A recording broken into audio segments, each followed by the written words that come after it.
கிறிஸ்தியேசுவுக்குள் அன்பானவர்களே, இயேசுவின் நாமத்தில் அன்பின் வாழ்த்துக்கள். இந்த தொடர் உபவாச தியானத்துல ரோமருக்கு எழுதின நிருபம் 1ஆம் அதிகாரம் 23வது வசனத்தை மையப்படுத்தி அழிவில்லாத தேவனுடையவைகள் என்கின்ற காரியங்களை ஒவ்வொரு நாளும் தியானித்து நாம் ஜெபித்து வருகிறோம். இந்த நாளிலும் தியானத்திற்கென்று சங்கீத புஸ்தகம் 33ஆம் சங்கீதம் 11வது வசனம், கர்த்தருடைய ஆலோசனை நித்திய காலமாகவும் அவருடைய இருதயத்தின் நினைவுகள் தலைமுறை தலைமுறையாகவும் நிற்கும். வேத சொல்லுகிறது, தேவன் நினைக்கிறார் என்றும் அவருடைய இருதயத்தில் ஏற்படுகிற நினைவுகள் ஏதோ ஒரு தலைமுறைக்கு மாத்திரமல்லாது தலைமுறை தலைமுறைக்கும் நிற்குமாமா. இப்ப தேவனுடைய நினைவுகள் என்கின்ற காரியத்தை தான் இந்த நாள்ல தியானிக்க இருக்கிறோம்.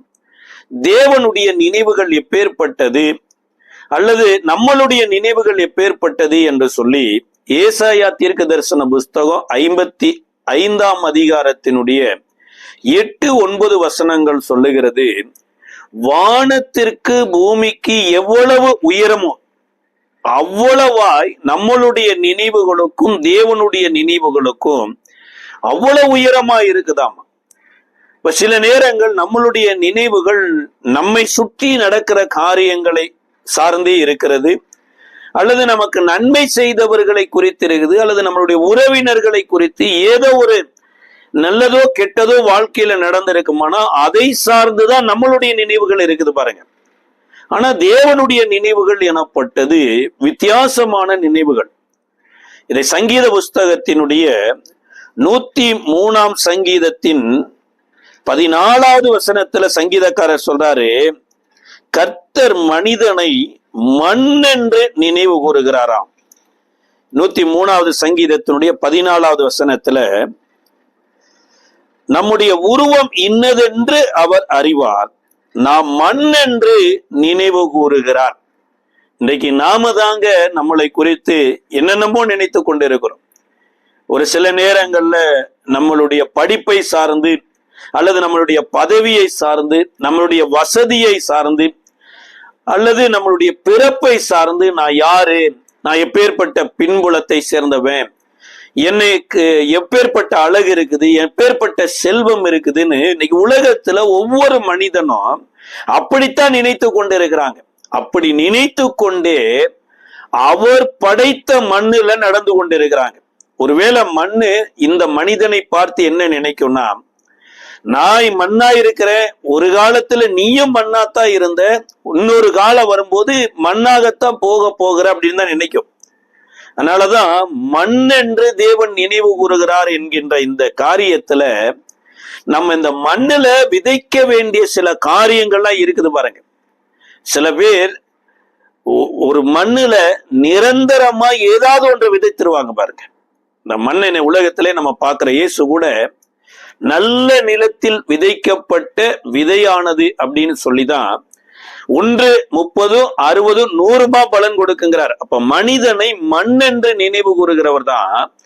அந்த மண்ணுக்குள்ள சிலர் நாத்தை நடுறாங்க பாருங்க.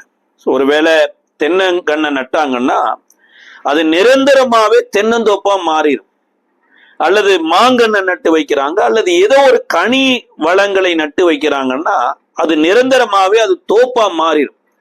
ஆனா சில நஞ்சை நிலங்கள்னு இருக்குது பாருங்க, அதுல சில பேர் நாத்தாங்கள் ஓட்டி, அதாவது நெல்லை விதைத்து அதை நாத்தாக மாத்தி அதை வயல்ல கொண்டு போய் நடுவாங்க. இது ஒருவேளை 5 மாதமோ அல்லது 6 மாதத்துக்குள்ளேயே அது அறுவடைக்கு வந்துடும். இந்த அறுவடை வந்ததுக்கு அப்புறம் மறுபடியும் ஏதோ பயிர் வகைகளை போடுவாங்க பாருங்க. ஒரு தட்டைப்பயிரோ அல்லது பாசிப்பயிரோ போட்டு இந்த பயிர் ஒரு 3 மாத காலத்துல அறுவடைக்கு வந்துடும். இதற்கு பின்புதான் இந்த வயலை பராமரிப்பதற்கு, உழவோட்டுவதற்கு காரணமாயிருந்த மாடோ எருதோ இருந்தா அதுக்கு தட்டைய விதைப்பாங்க. அப்ப இது ரொட்டீனா என்ன பண்ணி கொண்டு இருக்குன்னா மாறிக்கொண்டே இருக்கும் பாருங்க. 6 மாசத்துக்கு ஒரு தடவை ஒரு மாதிரி இருக்கும், அடுத்து ஒரு 3 மாசத்துக்கு ஒரு தடவை ஒரு மாதிரி இருக்கும், அடுத்த 3 மாசத்துக்கு ஒரு தடவை. அப்ப சீசனுக்கு பாத்தீங்கன்னா இந்த நிலம் எனப்பட்டது மாறிக்கொண்டே இருக்கும். அதே மாதிரிதான் மனிதர்களாகிய நம்மளுடைய இருதயத்துல நம்ம எதை விதைக்கிறோமோ, ஒருவேளை கஷ்ட காலம் வந்துருச்சுன்னா ஆலயத்துக்கு போகணும், ஊழியக்காரரை தேடணும் அப்படின்னு நம்ம விதைத்து கொண்டே இருந்தோம்னு வைங்களேன், அந்த கஷ்டகாலம் முடியுதா அடுத்து ஆலயத்தையும் மறந்துடுவோம், ஊழியக்காரர்களையும் மறந்துடுவோம். அடுத்து வேற ஏதாவது ஒரு காரியம் வந்துச்சுன்னா மறுபடியும் ஏதோ ஒண்ண விதைப்போம். இப்படி இல்லாதபடி வேதம் சொல்லுகிறது பாருங்க, நீர்வளம் பொருந்திய இடத்தில் விதை விதைக்கிற நீங்கள் பாக்கியவான்கள்ங்கிறார். அப்ப அந்த மரம் எனப்பட்டது தண்ணீர் ஓரத்துல நடப்பட்டதா இருக்கும்போது அது தன் காலத்துல கனி தந்திருக்கும், இலை உதிராத மரத்தை போல இருக்கும், அவன் செய்வதெல்லாம் வாய்க்கும் என்று சொல்லப்பட்டிருக்கு. அப்ப இந்த மரத்தை போலதான் இன்றைக்கு உங்களுடைய வாழ்க்கையில என்னுடைய வாழ்க்கையிலோ இதோ ஆலயத்துல நாட்டப்பட்டவர்கள் தேவனுடைய பிரகாரங்களில் எங்கும் செழித்திருப்பார்கள். அப்படி கிறிஸ்து இயேசுவுக்குள்ள நம்மளுடைய வேர் பற்றி இருக்கணும் பாருங்க. அப்ப அந்த மரத்தை போல இருக்கணுங்கிற இயேசுவே சில மரங்களை குறித்து சொன்னதை சீசர்கள் நினைத்திருக்கிறாங்க பாருங்க. மார்க் எழுதின சுவிசேஷ புஸ்தகம் 11ஆம் அதிகாரத்தினுடைய 21வது வசனம் சொல்லுகிறது, பேதுரு நினைவு கூர்ந்து அவரை நோக்கி, ரபி, இதோ நீர் சபித்த அத்திமரம் பட்டு போயிற்றே என்றான். இயேசு அவர்களை நோக்கி, தேவனிடத்தில் விசுவாசமா இருங்கள் அப்படின்னார். அதாவது அநேக நேரங்களில ஆண்டவர் செய்த அற்புதத்தை, ஏன் ஆண்டவரே இந்த அற்புதத்தை செய்தீர் என்று அவங்க கேட்கல. ஆண்டவரே இது ஒரு அற்புதமா நடந்துருச்சுன்னு தான் முடிச்சுட்டாங்க. அதுபோல இயேசுவோ இங்க அவர் அதுவரைக்கும் செய்யாத ஒரு காரியத்தை இங்க செய்கிறார். என்னன்னா, அவர் சீசர்களுக்கு போதித்த போது கூட காட்டு புஷ்பங்களை கவனித்து பாருங்கள் அப்படின்னார். அது விதைக்கிறது இல்ல, அறுக்கிறது இல்ல, களஞ்சியத்தில் சேர்க்கிறது இல்ல. ஆனாலும் சாலமோன் ராஜா உடுத்தினதை காட்டிலும் மேலானவைகளை அந்த காட்டு புஷ்பங்கள் உடுத்தி இருக்குது.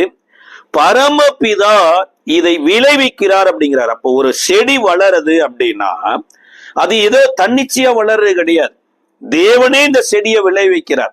பூமியிலையா இருக்கலாம், அல்லது மலைகள்லையா இருக்கலாம், அல்லது மகா பரிசுத்த ஸ்தலத்துல ஆரோனுடைய துளிர்த்த கோல் பூ பூத்து காய் காய்த்து வாதுமை கனிகளை எல்லாம் கொடுத்ததா இருக்கலாம். இது எல்லாமே பரமபிதா தான் இதை விளைவிக்கிறார் அப்படின்னு சொல்லியிருக்கிறார்.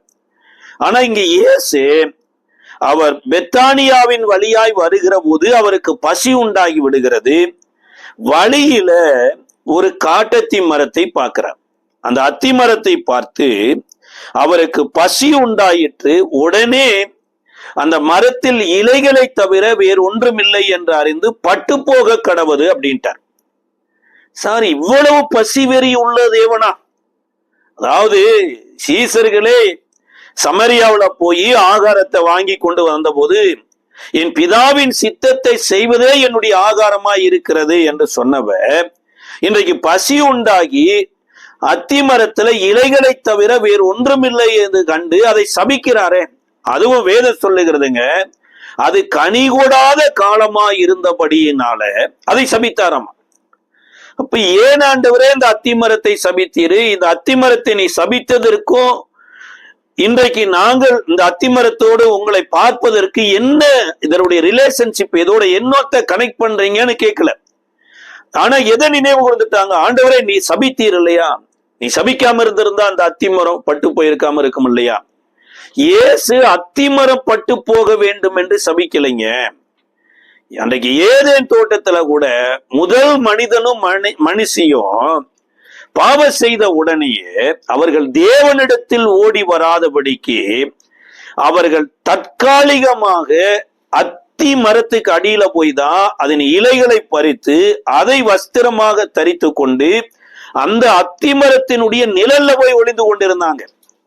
அப்போது கர்த்தரே வந்து ஆதாமே நீ எங்கே இருக்கிறாய் என்று விசாரித்தது மாத்திரமல்ல, இந்த பாவத்திற்கான சில தண்டனைகளையும் கொடுத்துட்டு இவர்களை ஏதேன் தோட்டத்தை விட்டு வெளியில வருத்தும் போது இந்த அத்தி இலையை உடுத்தியிருந்த வஸ்திரத்தை களைத்து போட்டுட்டு ஒரு ஜீவனை அங்க பலி செலுத்தி, அதாவது கனியை புசிக்கும் நாளில் சாகவே சாவாய் என்று சாவுக்குரிய மனிதனை இப்பொழுது விடுதலையாக்குவதற்கு அந்த ஏதேன் தோட்டத்திலே ஒரு ஜீவனை சாவுக்கு ஒப்பு கொடுத்து அதனுடைய தோல் உடையை எடுத்து முதல் மனுஷனுக்கும் மனுஷிக்கு உடுத்தி தோட்டத்தை விட்டு வெளியே அனுப்பினார்.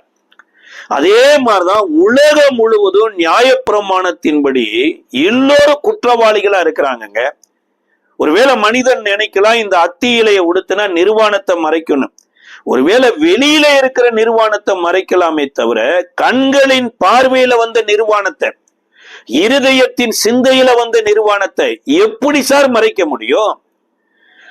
முதல்ல இவர்கள் இருதயத்துலதான் நிர்வாணிகள் என்று அறிந்து கண்களில பார்த்து அத்தியிலை உடுத்தி இருக்கிறாங்க. இப்ப சரீரத்தில் இருக்கிற நிர்வாணத்தை மூடிடலாம், இருதயத்தில் இருக்கிற நிர்வாணத்தை எப்படி மூடணும்னா அங்க ஒரு ஜீவன் பலி செலுத்தப்பட்டு தான் ரிலீஸ் பண்ணணும்.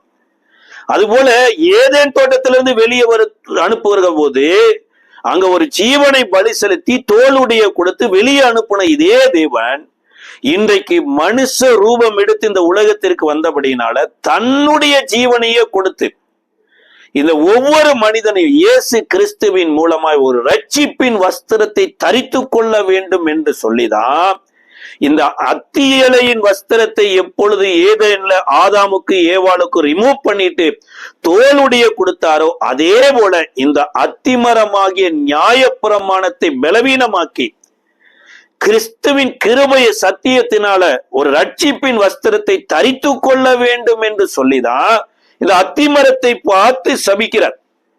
ஆனா அவங்களுக்கு என்ன பிரச்சனைனா இவர் சபிச்சிட்டாரு, நீ சபிச்சதுனாலதான் இந்த அத்திமரம் பட்டு போயிட்டு. சார் அது அத்திமரத்தை சபிக்கல, நியாயப்பிரமாணம் அத்திமரத்தினுடைய நிழலாட்டமா இருக்கிறபடினால இந்த நியாயப்பிரமாணத்தினால ஒருவனும் நீதிமானாக முடியாததுனால அது பலவீனப்படுத்தும்படியாய் கட்டளையிட்டு அடுத்துட்டு தான் சொல்றாரு, தேவனிடத்தில் விசுவாசமாய் இருங்கள்ட்டு எவனாகிலும் இந்த மலையை பார்த்து நீ பெயர்ந்து சமுத்திரத்தில் தள்ளுண்டு போ என்று சொல்லி தான் சொன்னபடியே நடக்கும் என்று தன் இருதயத்தில் சந்தேகப்படாமல் விசுவாசித்தால் அவன் சொன்னபடியே ஆகும் என்று மெய்யாகவே உங்களுக்கு சொல்லுகிறேன். இருதயத்துக்குள்ள இருக்கிற பிராபலத்தை ஒரு மனுஷன் பார்க்காம வெளியில இருக்கிற பிராபலத்தை சரிப்படுத்த நினைச்சோன்னு வைங்களேன், அது ஒருவேளை போன் உடைந்திருக்கிற ஒரு மனுஷனுக்கு அந்த போனை குறித்த வலி எவ்வளவு அதிகமா இருக்கும், அந்த போன் ரெண்டையும் கனெக்ட் பண்றதுக்கு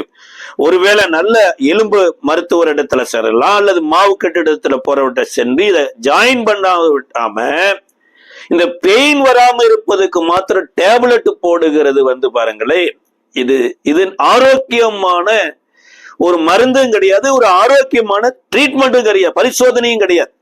அதனால இயேசு அத்திமரத்தை கூடிய கான்டாக்ட கொண்டு வரும்போது இங்க என்ன இருதயத்தின் கான்டாக்ட்ல கொண்டு வர்றார். அப்ப நம்மளுடைய இருதயம் ஒரு மனுஷனையோ ஒரு மனுஷியோ தப்பா பாக்குதுன்னா அப்ப கண்ணுல பிரச்சனை இல்ல, வெளியில போற மனுஷியினுடைய பிரச்சனை இல்ல, இருதயம் சரிப்பட வேணும். அதே போல ஒரு வெளியில போற ஒரு பெண்மணி ஒருவேளை மற்றவங்க இச்சையா பார்க்கும்படியா வஸ்திரம் உடுத்துறாங்கன்னா அந்த பெண்ணு உடுத்துற வஸ்திரத்துல பிரச்சனை இல்லைங்க, அந்த பெண்ணினுடைய இருதயத்துல பிரச்சனை இருக்குது. நான் தேவனுடைய மனுஷியாச்சே, நான் தேவனால மீட்கப்பட்டிருக்கிறேனாச்சே, பரிசுத்த வாட்டிகளுக்கு ஏற்ற வஸ்திரத்தை உடுத்தணுமே.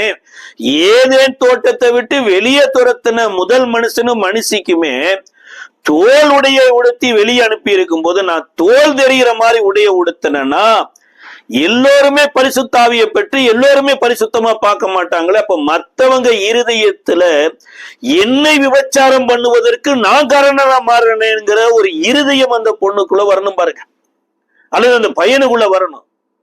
நீங்க எத்தனையோ பேரு மற்றவங்க தப்பா பாக்குறாங்கன்னா அது அவங்க தப்பு பிரதருங்கிறோம். ஆனா வேதம் சொல்லுது ஒரு பெண் இச்சையை தூண்டுகிற வஸ்திரத்தை உடுத்திட்டு போறதுனால எத்தனையோ ஆண்கள் அந்த இச்சையோடு அந்த பெண்ணை பார்க்கிற போது அத்தனை ஆண்களோ அந்த பெண்ணை இருதயத்துல பாவம் செய்யறாங்க. இப்ப யோசிச்சு பாருங்க, என்னையே அறியாம என்ன ஒரு பெண்ணு ஒரு பாவம் செய்யறாங்கன்னா இருதயத்துல அறியறாங்கன்னா அப்ப நான் எவ்வளவு ஒரு கற்புள்ள ஒரு நடக்க வேணுங்கிறதா வேதம் சொல்லுது. அதனாலதான் ரட்சிக்கப்பட்ட மக்களுக்கு பரிசுத்தவான்களுக்கு ஏற்ற வஸ்திரமோ பரிசுத்த வாட்டிகளுக்கு ஏற்ற வஸ்திரத்தையும் உடுத்தணுங்கிறார். அன்றைக்கு இயேசுவினுடைய வஸ்திரத்தை கூட பாருங்களேன், சீட்டு குலுக்கி போட்டு எடுத்தாங்களாம். சரி, இயேசுவினுடைய வஸ்திரனாவது நம்ம ஏற்றுக்கொள்ளலாம், அவர் ஒரு தேவகுமாரன், இந்த உலகத்துல பரிசுத்தரா வாழ்ந்தான். ஆனா ஸ்தேவானுடைய வஸ்திரத்தை அவர் கொலை செய்கிற போது காவல் காத்து கொண்டிருந்த ஒரு ஆள்ல யாருன்னா இந்த சவுலும் ஒரு மனிதர் தான். பின்னாட்கள் அவர் பவுலா கன்வெர்ட் ஆகிறார். இப்ப முதலாவது காரியம்னா நீங்களும் நானும் நினைக்க வேண்டியது என்னன்னா, மரம் பட்டு போனது நினைக்க வேண்டியது இல்லைங்க. ஏன் அந்த மரத்தை பட்டு போக பண்ணினார், அதற்கு பின்னாடி எனக்கு ஏதோ ஒரு பாடம் கற்றுக் கொடுக்கிறார் என்பதை இதை நினைவு கூறணும் பாருங்க. இப்ப முதலாவது இயேசுனுடைய சீசர்களுடைய முதல் நினைவே மரத்தை குறித்து தான் இருந்தது. யோவான் எழுதின சுவிசேஷ புஸ்தகம் 2ஆம் அதிகாரம் 22வது வசனம், அவர் இப்படி சொன்னதை மரித்தோரில் எழுந்த பின்பு அவருடைய சீசர்கள் நினைவு கூர்ந்து வேத வாக்கியத்தையும் இயேசு சொன்ன வார்த்தையும் விசுவாசித்தார்கள். அதாவது இயேசு சொன்ன போது அவங்க விசுவாசிக்கல. எப்ப விசுவாசித்தாங்கன்னா இயேசு உயிர்த்தெழுந்த பின்புதான். அவர் சொன்ன வார்த்தையையும் வேத வாக்கியத்தையும் நினைவு கூர்ந்து விசுவாசித்தாங்க. அப்ப என்ன சொன்னார்னா, தேவாலயத்தை இடித்து போடுங்கள், 3 நாளிலே நான் எழுப்புகிறேன். அதாவது அந்த தேவாலயம் எனப்பட்டது அநேக வருடங்கள் கட்டி கட்டி கட்டி அது அலங்கரிக்கப்பட்டது. இப்ப இயேசு தேவாலயத்தின் முன்னாடி வந்துட்டு இந்த தேவாலயத்தை இடித்து போடுங்க, நான் 3 நாளிலே எழுப்புகிறேன் அப்படின்னார். அப்ப தேவாலயம் கட்டுறதுக்கு இவ்வளவு காலமானதை நீ 3 நாளைக்குள்ள எப்படி எழுப்புவ என்று சொல்லி அந்த நாட்கள்ல இருக்கிற யூதர்களும் அதை கேட்கல, அதை விசுவாசிக்கல.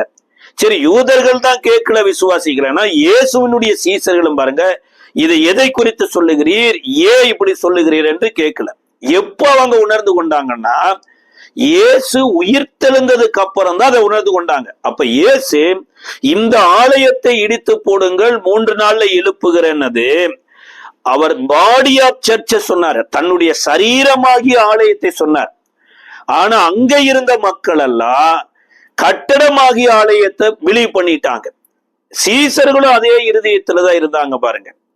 இந்த இடத்துல மாத்திரமல்ல, லூக்கா 24வது அதிகாரத்தினுடைய 7-8 வசனங்களில எம்மாவூர் சீசர்களோடு இயேசு நடந்து போகிற போது அவர் சொன்ன வேத வாக்கியங்களையே அவர்கள் மறந்துட்டாங்க.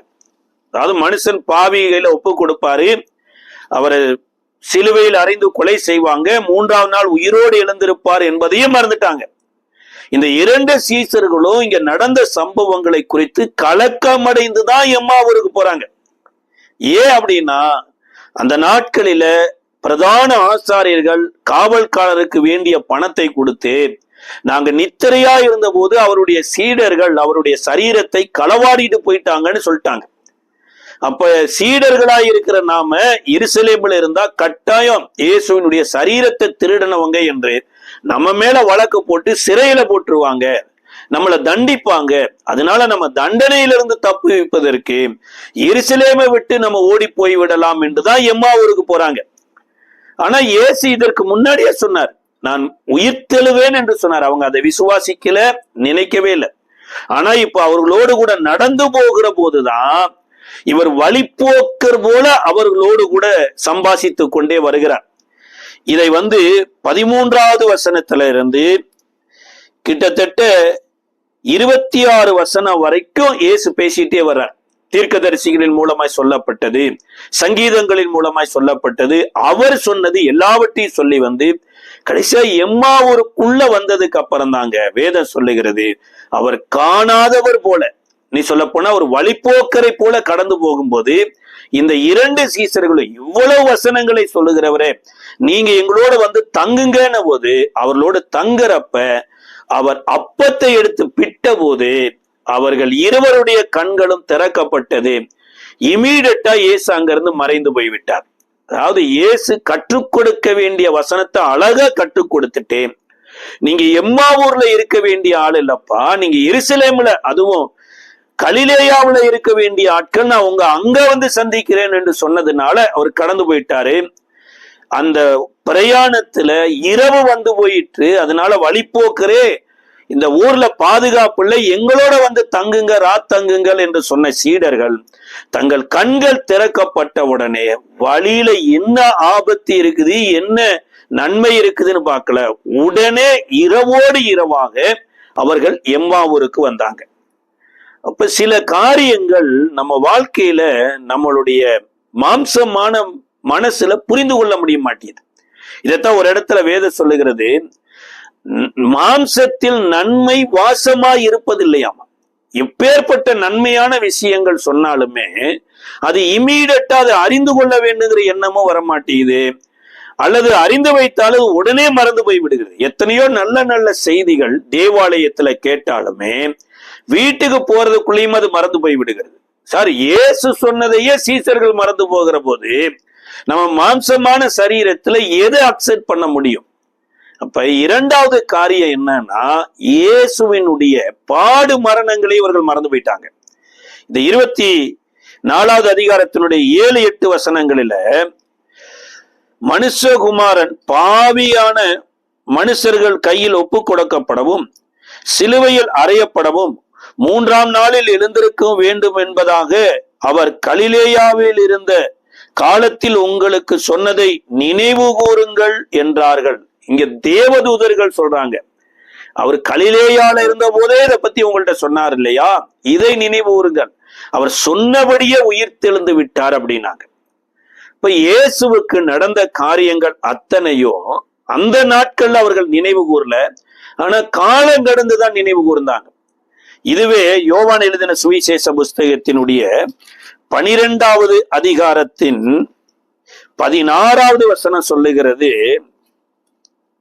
இவைகளை அவருடைய சீசர்கள் துவக்கத்தில் அறியவில்லை, இயேசு மகிமை அடைந்த பின்பு இப்படி அவரை குறித்து எழுதியிருக்கிறதையும் தாங்கள் இப்படி அவருக்கு செய்ததையும் நினைவு கூர்ந்தார்கள். இயேசுவுக்கு நடந்த காரியங்களை அப்ப அவங்க அறியல, அது அல்லது இவங்களே செய்தது ஏன் செய்ததுன்னு தெரியாமலே செய்துட்டு இருந்திருக்காங்க. பாருங்க என்ன நடந்ததுன்னா, இயேசு சொல்றாரு தம்முடைய சீசர்களில் 2 பேரை அழைத்து, உங்களுக்கு எதிரே இருக்கிற கிராமத்துக்கு போங்க, அங்க கழுதையும் கழுதை குட்டியும் கட்டி இருக்க காண்பீர்கள், அதை அவிழ்த்து கொண்டு வாருங்கள் அப்படிங்கிறார். அதன் அடிப்படையில அதை அவிழ்க்கிறப்ப ஒருவேளை அந்த கழுதையுடைய மனிதன் ஏன் அவிழ்க்கிறீர்கள் என்று கேட்பான்.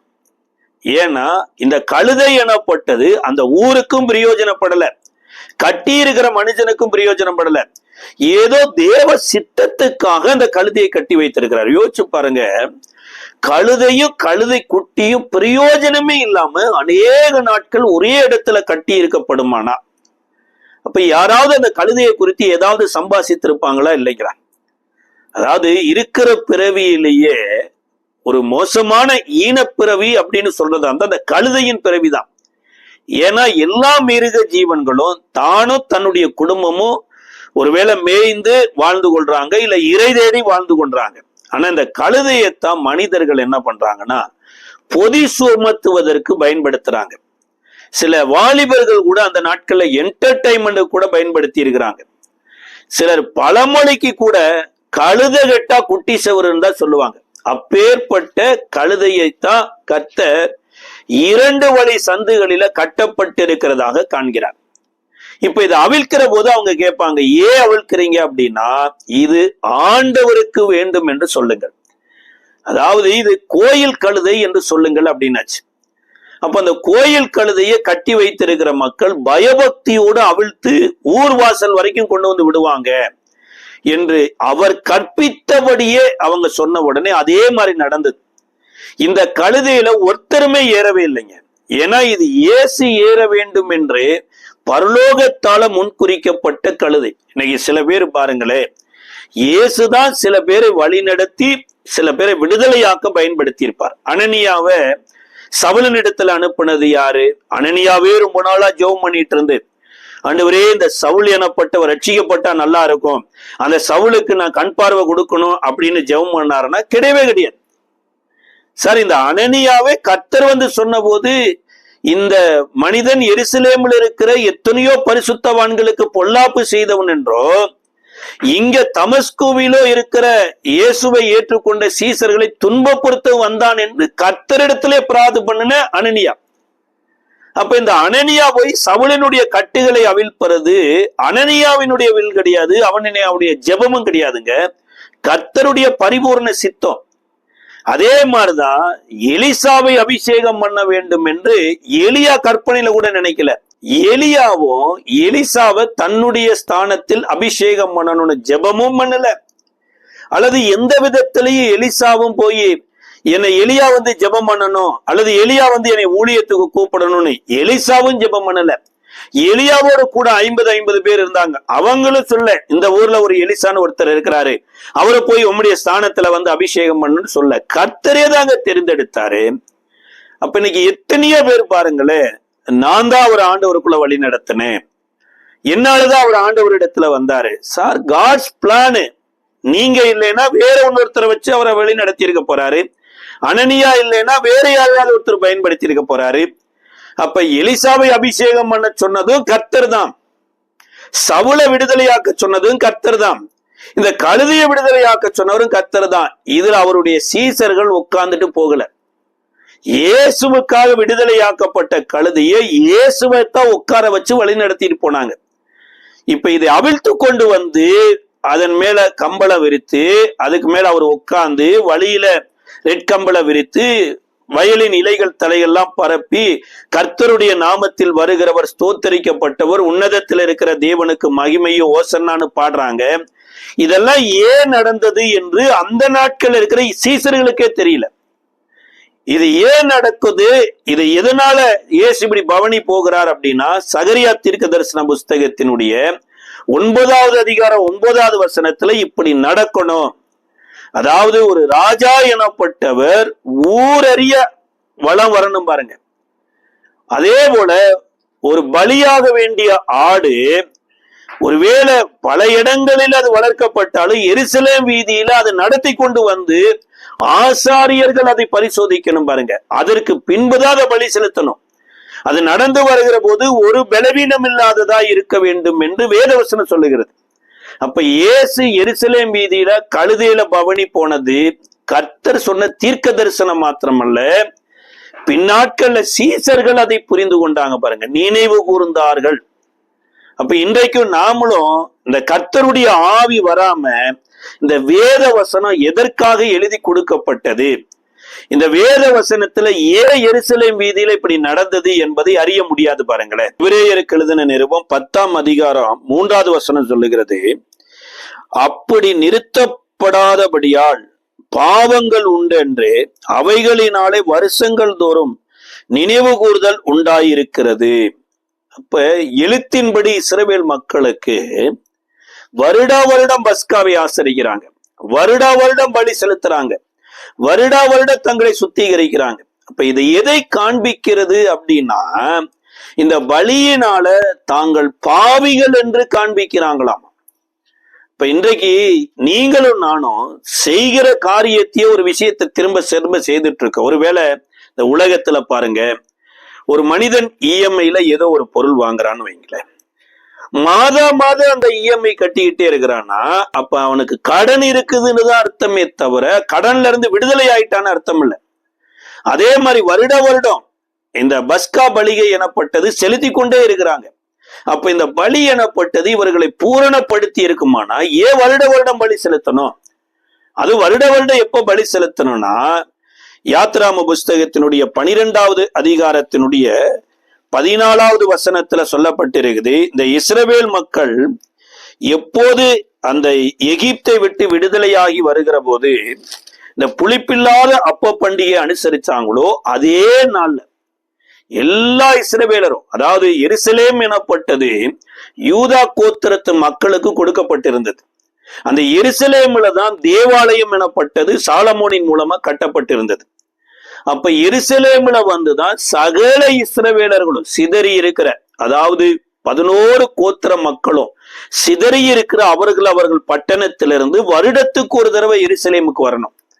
எருசலேமுக்கு வந்து கிட்டத்தட்ட 36 நாட்கள் சம்திங் அல்லது 33 நாட்கள் இவர்கள் கூடார பண்டிகையை அனுசரிக்கணும் பாருங்க. இதற்கு அப்புறம் ஒரு 7 நாள் அல்லது 3 நாட்கள் 6 நாட்கள் என்று சுத்திகரிக்கிற பண்டிகை செய்து கடைசியாக இந்த பஸ்கா பண்டிகையை ஆசரிக்கணும். இந்த பஸ்கா பண்டிகை எனப்பட்டது முதல்ல எங்க ஆரம்பிக்கப்பட்டதுன்னா, யாத்ராம புஸ்தகம் 12வது அதிகாரத்தினுடைய 14வது வசனம் சொல்லுகிறது, அந்த நாள் உங்களுக்கு நினைவு கூறுதலின் நாளாய் இருக்க கடவது, அதை கர்த்தருக்கு பண்டிகையாக ஆசரிப்பீர்களாக, அதை உங்கள் தலைமுறை தோறும் நித்திய நியாயமாக ஆசரிக்க கடவீர்கள். இப்ப வருடா வருடம் பஸ்காவை நித்திய ஆசரிப்பாக ஆசரிக்கிறேன். இன்றைக்கும் இயேசு கிறிஸ்துவை மேசியாவாக, சொந்த இரட்சகராக, தனக்காக பலியானார் என்று அறியாத யூதர்கள் இன்றைக்கும் எருசலேம்ல இந்த பஸ்கா பண்டிகையை ஆசரிக்கிறாங்க. ஆனா இயேசு சிலுவையில் அறையப்பட்ட அந்த நாளே இந்த பஸ்கா பண்டிகையின் நாள் என்றுதான் நடந்தது. அப்ப இந்த பஸ்கா பண்டிகை எதற்காக வருட வருடம் ஆசரித்தாங்க அப்படின்னா, வரப்போகிற காரியத்திற்கு நிழலாட்டமா அறிவித்தாங்க, அதாவது திருஷ்டாந்தமாக அறிவித்தாங்க. பாருங்க, இப்படி ஒரு சம்பவம் எருசலேம்ல நிறைவேற போகுது, இதன் மூலமா உலகம் முழுவதற்கும் ஒரு ரட்சிப்பு வரப்போகுது. எப்படி இந்த ஆட்டுக்குட்டியின் மூலமாக எகிப்திலிருந்து இஸ்ரவேலுக்கு இந்த அடிமைத்தன வாழ்விலிருந்து விடுதலை ஆனாங்களோ, அதே போல ஆட்டுக்குட்டியானவராகிய இயேசு பிரதான பஸ்காவாய் மரிக்க போகிறார். அந்த பஸ்காவின் மூலமாய் உலகத்தில் இருக்கிற எல்லா மக்களுக்கும் ஒரு விடுதலை வரப்போகுது. இதைத்தான் குமாரன் உங்களை விடுதலையாக்கினால் மெய்யாகவே விடுதலை ஆவீர்கள் என்று இயேசு சொல்றார். அதுவே யோவான் எழுதின சுவிசேஷ புஸ்தகத்துல சத்தியத்தை அறியுங்கள், சத்தியம் உங்களை விடுதலையாக்குங்கிறார். அப்ப அந்த இஸ்ரவேல் மக்களுக்கு எகிப்தின் விடுதலை எனப்பட்டது ஒரு நிழலாட்டம். அதுபோல எகிப்துல பலி செலுத்தப்பட்ட பஸ்கா ஆட்டுக்குட்டி என்ற பலியும் நிழலாட்டம் தான். அப்ப நிஜமானது வருகிற போது நிழலானது இல்லாமல் போயிரும் பாருங்க. அப்ப அந்த நிஜத்தை வரவழைப்பதற்காக நினைவு கூறப்படும்படியாக பலி செலுத்தப்பட்டு தான் வருட வருடம் நடந்தது. ஆனா இதை குறித்து அறிவில்லாததுனால பலியில பிரியமானாங்களே தவிர எதற்காக இதை பலி செலுத்தப்பட்டது எனப்பட்டது அறிவிக்கிறவர்களும் இல்லாம அறிந்து கொள்ளவர்களும் இல்லாம போயிட்டாங்க. ஒரு காரியத்தை அறிவிக்கிற மனுஷன் இல்லைன்னு வைங்களேன், அதை அறிகிற மனுஷன் கட்டாய தப்பானதை ஏதோ ஒண்ணு அறிஞ்சிருவான். வருடா வருடம் எருசலேம்ல வந்து பலி செலுத்திட்டு போன எத்தியோப்பியா தேசத்து மந்திரியா இருந்த ஒரு மனுஷன் பாருங்க, அந்த மனுஷனுக்கு ஏன் நான் எருசலேமுக்கு வர்றேன், எருசலேம்ல வந்து ஏன் பலி செலுத்திட்டு போறேன்னே தெரியல. ஆனா வருட வருடம் வந்துட்டு போறார்.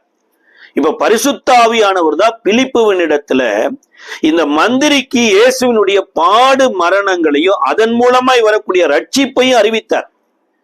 இப்ப அறிவிக்கிற போதுதான் மந்திரி இதோ தண்ணீர் இருக்குதே, ஞானஸ்தானம் எடுப்பதற்கு தடை என்னங்கிற. மந்திரி ஞானஸ்தானத்தை கேட்ட மாத்திரத்துல பிலிப்பு சொல்றாரு, நீ மனம் திரும்பி இயேசுவை விசுவாசித்தேனா தடை இல்லைன்னாரு. இமீடியட்டா 2 பேரும் ஜலத்துல இறங்குறாங்க. பிலிப்பு மந்திரிக்கு ஞானஸ்தானம் கொடுத்த உடனே ஆவியானவர் பிலிப்புவை எடுத்துக்கொண்டு போயிட்டார். இப்பொழுது மந்திரி சந்தோஷத்தோடு தன்னுடைய ஊருக்கு போனார் பாருங்க. இப்ப சந்தோஷம் எனப்பட்டது இயேசு கிறிஸ்துவின் மூலமா இருதயத்திலிருந்து வரக்கூடியதுங்க. மந்திரிக்கு இல்லாத சந்தோஷமா? இன்றைக்கு மந்திரி ஆகிறதுக்குத்தான் பல விதங்கள்ல பல பேர் முயற்சி பண்றாங்க பாருங்களேன். ஆனா மந்திரி பரலோகத்துக்கு போவாராங்கிறது தெரியாது.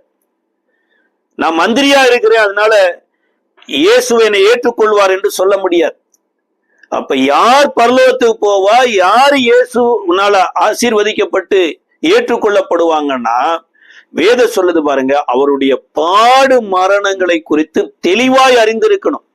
1 கொரிந்தியரின் புஸ்தகம் 11வது அதிகாரத்தின் 25, 26 வசனங்களில, போஜனம் பண்ணின பின்பு அவர் அந்தபடியே பாத்திரத்தையும் எடுத்து, இந்த பாத்திரம் என் இரத்தத்தினால் ஆகிய புதிய உடன்படிக்கையாய் இருக்கிறது, நீங்கள் இதை பானம் பண்ணும் போதெல்லாம் என்னை நினைவு கூறும்படி இதை செய்யுங்கள் என்றார்.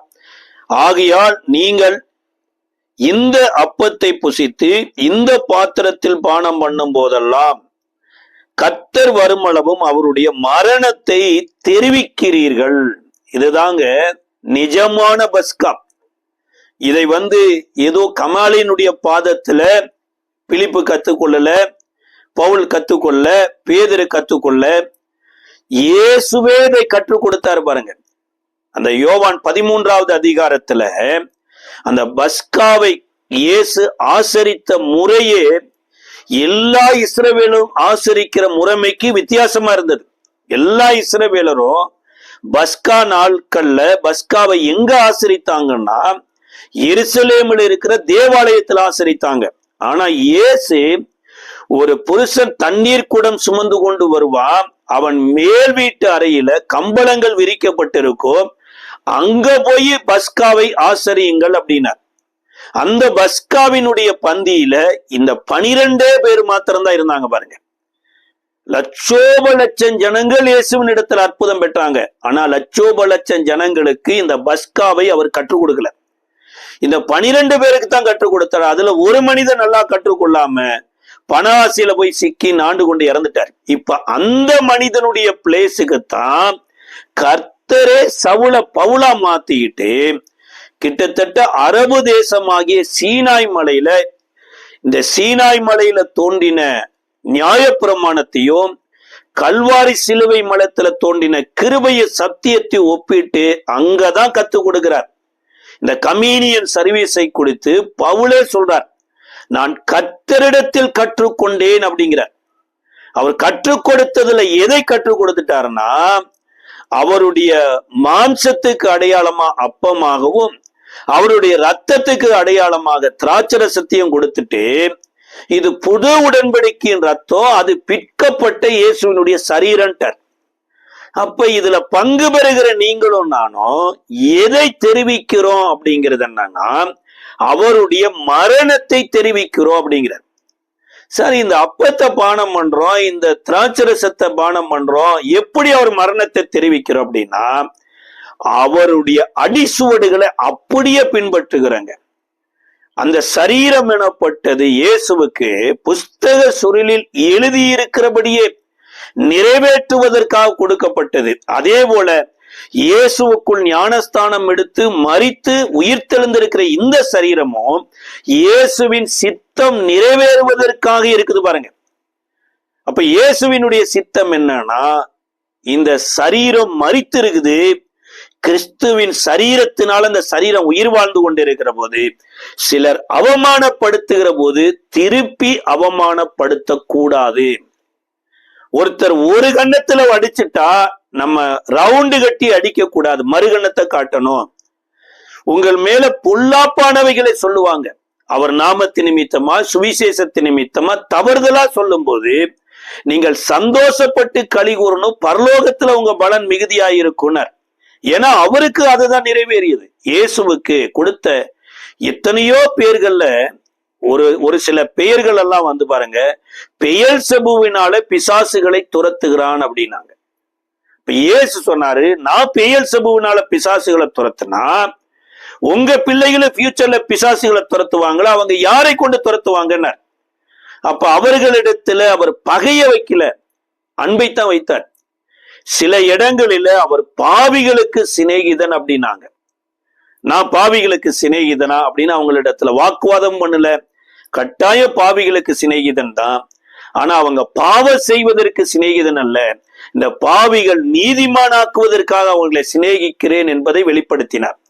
இப்ப சில பேர் நம்மளை குறித்து பொல்லாப்பு சொல்லும் போது, தவறுதல் பேசும்போது நம்ம எதை தெரிவிக்க வேணும்னா, நான் யாரு தெரியுமா, என்னை பத்தி எப்படி சொல்லிட்டாங்க என்று நம்மளை காமிக்காம அவருடைய மரணத்தை தெரிவிக்க வேணுங்கிற இதுதான் உடன்படிக்கை பண்ணி இருக்கிறோம். அதாவது கணவனும் மனைவியும் உடன்படிக்கை பண்ணி இருந்தாங்கன்னா கணவனுடைய வீட்டுக்கும் மனைவி சொந்தக்காரங்க, அதுபோல மனைவி வீட்டுக்கும் கணவர் சொந்தக்காரர். கணவனுடைய பிரச்சனை மனைவியோட பிரச்சனை, மனைவியோட பிரச்சனை கணவனுடைய பிரச்சனை. அப்ப இயேசுவோடு கூட ரத்த உடன்படிக்கை பண்ணியிருப்போம்னா அவர் எப்படி வாழ்ந்தாரோ அவரோடு சேர்ந்து அப்படியே வாழ்வதற்கு தான் அழைக்கப்பட்டிருக்கிறோம். ஆனா அவரை விட்டுட்டு தனியா வாழுகிற போது கட்டாயம் பாருங்க, ஏதாவது அசம்பிவிதாதம் வந்துடும், அல்லது கற்றுக்கொள்ளக்கூடாத தவறுதலானதை கற்றுக்கொள்வோம் பாருங்க. அதனாலதான் பவுல் சொல்றாரு, நான் இதை கிறிஸ்துவினிடத்தில் கற்றுக்கொண்டேன் என்று அவருடைய மரணத்தை தெரிவிக்கிறீர்கள்ங்கிறார். நீங்க இயேசுவின் மூலமா சீசர்களான அல்லது இயேசுவினுடைய அடிசுவடுகளை பின்பற்றி வந்த மிஷனரியினுடைய வாழ்க்கையை பாருங்க. எல்லாருமே இந்த இயேசுவை போலவே வாழ்க்கையை ஆரம்பித்து இயேசுவை போலவே வாழ்க்கையை முடிச்சாங்க பாருங்க. இந்த ராஜ்யத்தின் சுவிசேஷத்திற்காக எத்தனையோ நன்மைகளை வாங்கி இருந்தாங்க, அதே போல எத்தனையோ நன்மைகளை விதைத்து கடைசியா மரிக்கும் போது கூட பாருங்க, இந்த 11 சீசர்களும் மிகப்பெரிய இரத்த சாட்சியா மறிச்சாங்க. அதுல யோவானுடைய மரணம் மாத்திரம்தான் ரகசியமா சொல்லப்பட்டது. அதுபோல இன்றைக்கு நீங்களும் நானும் அவருடைய மரணத்தை தெரிவிக்கிறோம்னா என்னன்னா, ஒரு செத்த சரீரத்தை என்னதான் அவமானப்படுத்தினாலுமே அந்த சரீரம் திரும்ப அவமானப்படுத்தாது, அது மன்னிக்கும், அதை ஏற்றுக்கொள்ளும். அதே மாதிரிதான் கிறிஸ்து இயேசுவுக்குள் நீங்களும் நானும் அடக்கம் பண்ணப்பட்டு இருக்கிறோம். அவருடைய மரணம் இன்றைக்கு உங்களை அவரையும் ஒன்றிணைத்திருக்குது. அந்த ஐக்கியத்துக்காகத்தான் இந்த கம்யூனியன் எடுக்கிறோம் என்பதை நிழலாட்டமாக அதை யாத்ராகம 12வது அதிகாரத்துல பஸ்கா எனப்பட்டதுல ஆரம்பிச்சது. மெய்யான பிரதான பஸ்கா யாருன்னா கிறிஸ்து இயேசுதான். பாருங்க, உபாகம புஸ்தகத்தினுடைய 15ஆம் அதிகாரம் 9வது வசனம் சொல்லுகிறது, விடுதலை வருஷமாகிய 7ஆம் வருஷம் கிட்டி இருக்கிறது என்று சொல்லி உன் இருதயத்தில் பொல்லாத நினைவு கொண்டு உன் ஏழை சகோதரனுக்கு கொடாமல் மறுத்து அவன் மேல் வன்கண் வையாதபடிக்கும் அவன் உன்னை குறித்து கர்த்தரை நோக்கி அபயமிடாதபடிக்கும் எச்சரிக்கையாயிரு. அப்படி செய்வாயானால் அது உனக்கு பாவமாயிருக்கும். கர்த்தர் இஸ்ரவேலின் மக்களை எகிப்து தேசத்துல மிகப்பெரிய அடிமைத்தனத்துல இருந்து விடுதலையாக்கினார். அது எப்பேற்பட்ட அடிமைத்தனம்னா, அந்த பார்வோனும் இந்த எகிப்தியரும் இவர்களிடத்துல கடினமா வேலை வாங்கிட்டு கூலியே கொடுக்கல. அதனாலதான் அந்த ஆட்டுக்குட்டியினுடைய ரத்தத்தின் மூலமா ஒரு மிகப்பெரிய ஒரு ரட்சிப்பை கொடுக்கிற போது மோசேயின் மூலமா சொல்றார், நீ எகிப்துல இருந்து கொள்ளையடித்து கொண்டு வாங்க அப்படின்ட்டார். அதனால தங்களுக்கு வேணுங்கிறத ஏராளம் தாராளமா எகிப்துல இருந்து கொள்ளையடித்து கொண்டு வந்தாங்க. இப்ப இந்த கானான் தேசத்தில் குடியிருக்கும் போது உன் சகோதரன் ஒருவன் ஏதோ ஒரு சூழ்நிலையில ஏழை ஆயிட்டான், அவன் உன்னிடத்துல அடிமையா இருப்பானா, அவனை 7 வருடம் அடிமையா வை. 7வது வருடம் அவனை விடுதலையாக்குற வருடத்துல அவனுக்கு கொடுக்க வேண்டிய 7 வருட சம்பளத்தையும் கொடுத்து அவனை ஃப்ரீயா விடுதலை பண்ணிவிடு என்று கர்த்தரே சொல்றார். அப்படி நீ விடுதலை பண்ணாம அவனுக்கு கொடுக்க வேண்டிய 7வது வருஷம் எனப்பட்டது வருகிறதுன்னு தெரிஞ்சுட்டு 6வது வருஷமே அவனை வேலையை விட்டு நிறுத்திடாத, அது மிகப்பெரிய தண்டனையுடைய செயலா மாறும். இந்த உலகம் பாருங்களேன், தீபாவளி ஆனா போனஸ் கொடுக்கும் பாருங்க. தீபாவளி போனஸ் வர்றதுக்கு முன்னாடியே சில பேரை பாருங்க வேலையை விட்டு நிறுத்திடுவாங்க. ஏன்னா தீபாவளி வரைக்கும் அவர் இருந்தாருன்னா அவருக்கு போனஸ் கொடுக்கணும்ல, இதுதான் உலகம். அதனால அவர்கள் மிகப்பெரிய பாவத்தை குடும்பத்துக்கும் சந்ததிக்கும் சேகரிக்கிறாங்க. ஆனா கர்த்தர் சொல்றார், அப்படி இருக்கக்கூடாது. நீ நல்வாழ்வு அடைந்திருக்கிற போது ஓ சகோதரன், உன்ன மாதிரி ஒரு மனுஷன் உன்னுடைய நல்வாழ்வுக்கு இவ்வளவு தூரம் நடத்தியிருக்க. ஒருவேளை ஒரு டிரைவரை நம்ம வச்சு நடத்துறோம், ஒரு வருடம் முழுவதும் அவர் டிரைவரா இருக்கும்போது அந்த கிறிஸ்துமஸ் நாட்களுக்கு முன்னாடி வேலை விட்டு நிறுத்தினோம்னா, ஏன் வேலை விட்டு நிறுத்துறோம்னா, கிறிஸ்துமஸ் வந்தாருன்னா பிரதர் ஏதாவது கொடுக்கணும், கிஃப்ட் கொடுக்கணும், பணம் கொடுக்கணும். அந்த மாதிரி வேலையால நீ வஞ்சகமா நடத்தினீன்னா சொல்ல முடியாது, நீ வேற எங்கேயாவது அடிமையாக வேண்டிய சூழ்நிலை வரும், அது உனக்கு பாவமாகும். பாவத்தின் சம்பளம் ஒருவேளை மரணத்தை கூட விடுங்கிற. இதை குறித்து நாகும் புஸ்தகம் 1ஆம் அதிகாரம் 11-12 வசனத்துல கர்த்தருக்கு விரோதமாக பொல்லாத நினைவு கொண்டிருக்கிற துர ஆலோசனைக்காரன் ஒருவன் உன்னிடத்திலிருந்து புறப்பட்டான். கர்த்தர் சொல்லுகிறது என்னவென்றால், அவர்கள் சம்பூர்ணமடைந்து அநேகமாயிருந்தாலும் அறுப்புண்டு போவார்கள், அவன் ஒளிந்து போவான். உன்னை நான் சிறுமைப்படுத்தினேன், இனி உன்னை சிறுமைப்படுத்தாதிருப்பேன் அப்படிங்கிறார். அதாவது வேத வசனத்துக்கு எதிரா தங்களுடைய சுய லாபத்துக்காக யாராவது இப்படி ஒரு ஆலோசனை கொடுத்தாங்கன்னா, ஆனா அவர்களுடைய முடிவை பாருங்க. ஒருவேளை இன்னைக்கு எல்லாமே இருக்கலாம், இப்படி அநியாயத்தினால பொருட்களை சம்பாதித்து தன் வீட்டுல ஆஸ்தியை சேர்த்து எடுத்து வைத்திருந்தானா அந்த மனுஷனுடைய முடிவு ரொம்ப டேஞ்சரா இருக்கிறார். அப்ப இதைத்தான் எஸ்தரின் புஸ்தகத்துல கூட யூதர்கள் எல்லாம் தேசமெங்கோ இந்த ஆமானினுடைய துர ஆலோசனையினால எல்லோருக்கும் சங்காரம் வர காரணமாயிடுச்சு. இப்ப எஸ்தரனிடத்துல மொர்தெகாய் சொல்றாரு, நீ அரண்மனையில வாழ்ற, ராஜாத்தியா வாழ்ற, ஒருவேளை உனக்கு இந்த உயர்வு இந்த சிறுமைப்பட்டு இருக்கிற யூதர்களுக்கு உதவி செய்யக்கூடிய ஸ்தானத்துல இருக்கலாம், ஆனா இதை நீ செய்யாம போயிட்டேன்னு வச்சுக்கோ, இந்த யூதர்களை கர்த்தர் எப்படியாவது யாரை கொண்டாவது ரட்சித்திருவார். ஆனா உதவி செய்ய வேண்டிய நீ செய்யாம போயிட்டேன்னா உனக்கும் உன்னுடைய குடும்பத்திற்கும் ஐயோ அப்படின்னார். அப்ப கர்த்தருடைய பிள்ளைகள் ஒரு துன்மார்க்கமான மனிதனை போல யோசிக்க கூடாது. அல்லது துன்மார்க்கமான மனிதனுடைய ஆலோசனையை போல ஆலோசிக்கவும் கூடாது, அவருடைய ஆலோசனையை கேட்கவும் கூடாது. அதனாலதான் சங்கீதக்காரர் 1ஆம் சங்கீதத்தினுடைய 1, 2, 3 வசனங்கள்ல சொல்றாரு, துன்மார்க்கருடைய ஆலோசனையில் நடவாமலும் பாவிகள் வழியில நில்லாமலும் பரியாசக்காரர் உட்காரும் இடத்திலும் உட்காராமலும். இதை முதல்ல செய்யக்கூடாது. அடுத்துதான் சொல்றாரு, இரவும் பகலும் கர்த்தருடைய வேதத்தில் பிரியமாயிருந்து தியானிக்கிற மனுஷன் பாக்கியவான். அவனை குறித்து லிஸ்டே சொல்றார். அவன் கனி கொடுக்கிற மரமாயிருப்பான், இலையுதிராத மரத்தை போல இருப்பான், அவன் செய்வதெல்லாம் வாய்க்குங்கிறார். அப்ப அன்பான தேவனுடைய பிள்ளைகளே, ஒரு கூட்டத்து மக்களோடையே நான் ஐக்கியமா இருப்பேன், இந்த சைடு வேதத்தையும் படிப்பேன், நான் கனி கொடுப்பேன்னா அது கொஞ்சம் சிரமமான காரியம்தான். அதை விட்டுறணும். துன்மார்க்கருடைய ஆலோசனைக்கு போகக்கூடாது, பாவிக வழியில் நிற்க கூடாது, பரியாசக்காரர் உட்கார இடத்துல உட்காராம இரவு பகலும் கர்த்தருடைய வேதத்தில் பிரியமாயிருந்தா, ஒருவேளை நம்ம நண்பர்கள் துன்மார்க்கமா இருந்தாலுமே நாம நடக்கிற நல் நடக்கையினால நம்ம நண்பர்களும் துன்மார்க்க வழியை விட்டு கர்த்தரை ஏற்றுக்கொள்ளக்கூடிய சூழ்நிலை வரும்.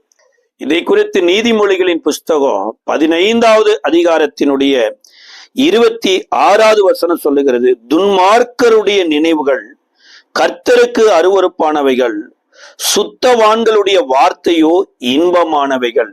அப்ப யாரு துன்மார்க்கரு? அந்த துன்மார்க்கரும் நினைப்பாங்க அப்படிங்கிறார்.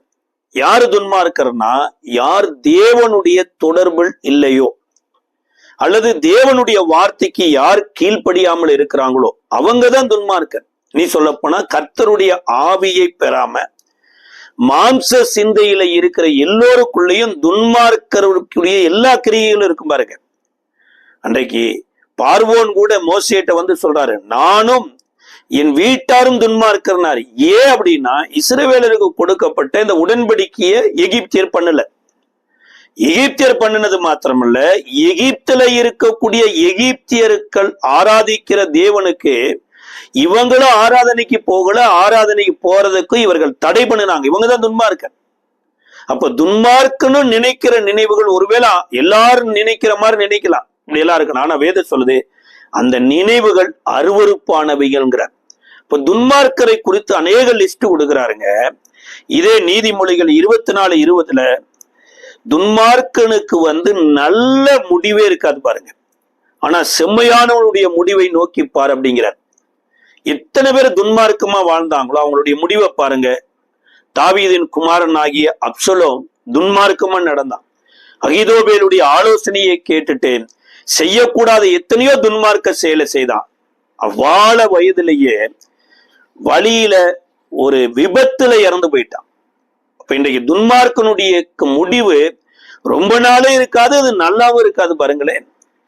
அன்னைக்கு ஏழையின் பிள்ளைகள் துன்மார்க்கமாத்தான் தேவாலயத்துல நடந்தாங்க பாருங்க. அற்புதமா குழந்தை பெத்த போது பெத்த குழந்தையோட பார்க்காம அவர்கள் இறந்து போயிட்டாங்க. இப்படி எத்தனையோ துன்மார்க்கருடைய முடிவை போய் பாருங்க. ஒருவேளை வாழ்க்கை நல்லா இருக்கிற மாதிரி இருக்கலாம், ஆனா முடிவு சடிதியில வந்துடும். அந்த சடிதியில இருக்கிற முடிவு கூட நல்லா இருக்காம போயிரும் பாருங்க. அதே 21வது அதிகாரத்தின் 27வது வசனம் சொல்லுது, துன்மார்க்கனுடைய காணிக்கையும் கர்த்தர் நல்லதில்லைங்கிறார். இன்னைக்கு எத்தனையோ பேரு கோவில்கள்ல போய் 1000, 2000, லட்சமா காணிக்கை கொடுக்குறாங்க. ஆனா அந்த காணிக்கையினால அவர்களுடைய துன்மார்க்க வாழ்வை மாறி இருக்குதான்னு பாருங்களேன். கிடையாது. எந்த கோவில்லையாவதோ இப்பேற்பட்ட ஒரு போர்டு எழுதி போட்டிருக்குதா? தயவு செய்து லஞ்சம் வாங்கி கொண்டு வந்திருக்கிற பக்தர்களே, லஞ்ச பணத்தை கொண்டு இந்த காணிக்கை பெட்டியில போடாதீங்க அப்படின்னு எழுதி இருக்குதா?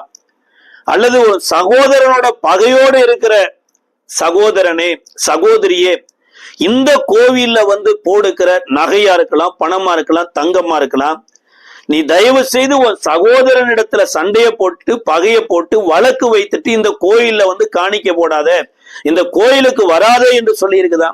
கிடையவே கிடையாது பாருங்க. ஆனா வேதம் தான் சொல்லுது, இயேசு சொல்றார், உனக்கு காணிக்கை போடுறதுக்கு முன்னாடி சகோதரனுடைய யாதொரு பேர்ல குற்றம் உனக்கு இருக்குமானா காணிக்கை போடாதேங்குது. ஆனா உலகத்துல அப்படி இருந்தது பாருங்க. இந்த நாட்கள்ல தேவனுடைய பிள்ளைகளுக்குள்ளயும் உலகத்தோட இருந்து இருந்து இருந்து காணிக்கையே போடாத நிலைமைக்கு போனாலும் பரவாயில்ல, தப்பான வாழ்க்கை காணிக்கை போடாத அப்படின்னு சொல்லுகிறவங்க குறைஞ்சிட்டாங்க. எல்லா கூட்டத்திலையும் பாருங்க, ஒரு மிஷினரி கூட்டம் நடத்துறோமா, அந்த மிஷினரி கூட்டத்திலையும் பாருங்க, காணிக்கைக்குன்னு ஒரு பாடல் பாட ஒருத்தர் வருவாரு, காணிக்கை கொடுக்கறதுக்கும் மக்கள் காணிக்கை எடுப்பாங்க. ஒரு மொழியிரவு ஜெபமா, அதுலயும் சார் காணிக்கையை துன்மார்க்கனுடைய காணிக்கையை கர்த்தர் நல்லதில்லைன்னு சொல்லி இருக்கிறாரு, அதனால யாரெல்லாம் இந்த பாவத்துல இருக்கிறீங்களோ இவங்க எல்லாம் காணிக்கை போடாதீங்கன்னு சொல்லி இருக்கிறாங்கன்னா கிடையாது. ஏன்னா அந்த கூட்டத்துல இயேசு இல்லைங்க. இயேசு ஒரு சபையில இருந்தாருன்னா அவர் காணிக்கை பெட்டிக்கு முன்னாடி நிக்கிறாரு. அப்போ ஒரு ஏழை விதவை காணிக்கையில 2 காசு போடுறாங்க. உடனே இயேசு அந்த கூட்டத்துல எல்லோருக்கு முன்பாக சொல்றாங்க, இந்த ஏழை விதவை எல்லோர் போட்ட காணிக்கை காட்டிலோ மிகுதியானதை போட்டாங்கிறாங்க. ஏன் அப்படின்னா, இந்த திருச்சபை ஆனப்பட்டது இந்த அம்மாவை ஏழையா விட்டுருக்க கூடாது. ஏன்னா திருச்சபையில எல்லாம் தங்கள் பரிபூர்ணத்துல வாழ்ந்துட்டு இருக்கிறாங்க. ஏழையை, உத்தம விதவையை விசாரிக்க வேண்டிய சபை விசாரிக்கல. நீங்க விசாரித்தாலும் விசாரிக்காவிட்டாலும் என் உத்தமத்தை விட்டு விலக மாட்டேன். எனக்கு கணவன் இல்லாமல் இருக்கலாம், நான் கார்டியன் இல்லாமல் இருக்கலாம், அதுக்காக என் சரீரத்தை பாவத்துக்குள்ள கொண்டு போய் அதன் மூலமா வருகிற வருமானத்தை எடுத்து நான் காணிக்க போட மாட்டேன் என்று தன்னுடைய உத்தமத்துல வாழ்ந்தாங்க பாருங்க. ஆனா நியாயப்பிரமாணம் சொல்லுது, வேசியின் பணமோ நாய் வித்த காசையும் காணிக்கையா போடாதங்கிறார். ஒருவேளை இந்த அம்மா பாவத்துல எப்படி சம்பூர்ணமா வாழ்ந்து கொண்டு காணிக்க போட்டிருக்கலாம். ஆண்டவர் காணிக்கைய பேசல, இந்த அம்மாவனுடைய உத்தம வாழ்க்கையை பேசினார் பாருங்க. அப்ப இங்க துன்மார்க்கரை போல வாழ்ந்துட்டு காணிக்க போட்டாலும் அதுலயும் கர்த்தர் பிரியப்பட மாட்டேங்கிறார். அடுத்து இதே நீதிமொழிகளின் புஸ்தகத்துல 4ஆம் அதிகாரம் 19வது வசனம் சொல்லுது, துன்மார்க்கருடைய பாதையில காரிருள் இருக்குதாமா. ஒருவேளை துன்மார்க்கர் ஆரம்பிக்கும் போது வெளிச்சத்துல பிரயாணிக்கிற மாதிரி பிரயாணிக்கலாம், பல பேரை ஏமாத்தி பலவிதமான தீமையான காரியங்களை செய்து செல்வ செழிப்பா பிரயாணிக்கிறது போல தெரிவிக்கலாம். ஆனா அவங்களுக்கு தெரியாது எந்த இடத்துல இருட்டு இருக்குது, எந்த இருட்டுல இவங்க பிரயாணம் நின்று போகணும்னு சொல்ல முடியாது. அதே நீதிமொழிகள் 15:9 துன்மார்க்கனுடைய வழியை கர்த்தரே அருவருக்கிறார் பாருங்க. ஆனா இஸ்ரவேலருடைய வழியை கர்த்தரை தீர்மானிச்சாரம்மா. இவர்கள் பெலிஸ்திய தேசத்தின் வழியாய் போவது சமீபமாயிருந்தாலுமே தேவன் அந்த வழியா கூட்டிட்டு போகாம சமுத்திர மார்க்கமாயும் வனாந்தர மார்க்கமாயும் கூட்டிட்டு போனார். இதனால இவர்களுக்கு இந்த வழி புதுசா இருந்தது, கர்த்தரை சரியா அறிந்து கொள்ள முடியல. ஆனா இவர்கள் கஷ்டப்படக்கூடாது என்பதற்காக இரவு நேரத்துல அக்கினி ஸ்தம்பத்தையே தேவன் இறக்குனாராமா. யோசிச்சு பாருங்க, இரவு நேரத்துல 2 காரியம் தேவைப்படும். ஒண்ணு என்னன்னா, வழி நடந்து போறதற்கு வெளிச்சம் தேவைப்படுது. இரவு நேரத்துல குளிர் எனப்பட்டது அடிக்கும். அப்ப வழிகாட்டுகிற அக்கினி ஸ்தம்பமாகவோ குளிரில்லாத வெப்பத்துல நடத்துகிற ஒரு ஹீட்டராகவும் கர்த்தர் நடத்தி இருக்கிறார் பாருங்க. அடுத்து பகல் நேரத்துல மேக ஸ்தம்பமா நடத்தி இருக்கிறார். இந்த மேக ஸ்தம்பம் எதற்காக அப்படின்னா, சூரிய வெப்பம் வனாந்தரத்துல அதிகமா இருக்கும், அதுல வனாந்தரத்துல சோர்ந்து போய் மடிந்து போயிடக்கூடாதுன்னு மேக ஸ்தம்பத்துல நடத்தி இருக்கிறார். அப்ப இவர்களை வழி நடத்தி போகிற வழியில சில இடங்கள்ல கசப்பு இருந்தது, இவர்கள் போனது நிமித்தமாய் அது மதுரமா மாறியது. சில இடங்கள்ல கண்மலையில தண்ணீர் தேவன் டேம் கட்டி வைத்திருந்தாரு, இவர்கள் வந்த உடனே கோளால் அடித்து வார்த்தையினால பேசி வரவழைக்கும்படியா திட்டத்தை வைத்திருந்தார்.